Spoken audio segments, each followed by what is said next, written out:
YouTube platformasida kuzatib borayotgan obunachilar, bugun 2026-yil 10-may sanasiga mingtapol giloslarimizni ko'rsatib o'tyapmiz. Qaranglar, hosilda 3 ga 5 ekilgan sxemadan mingtapol giloslarimiz. 100% o'zini o'zi changlaydi obunachilar.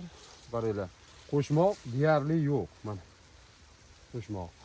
Tezroq hosil olaman degan akalarimizga tavsiya qilib boramiz. Boqilishni 5 yoshli gilosimiz.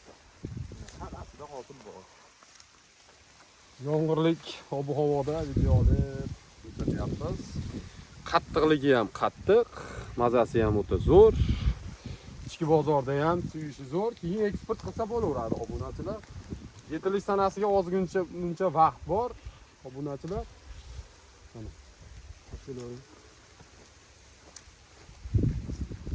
Hosilmi? Hosil. Bir tutda 20 kilodan hosil beradi 3-yildan deganda ko'pchilik ertak deganda tasavvur qilib ko'ringlar obunachilar. Gap isboti bilan mana. Ha, gap isboti bilan. 91lik 660 71 78 aloqaga chiqib zakaz ko'rasizlar. Qiziqqanlarga ulashib qo'yinglar bu videoni. Sog' bo'linglar, salomat bo'linglar. Dehqonni o'zidan ko'chat olishlarini tavsiya qilamiz biz. Like bosib qo'yinglar obunachilar.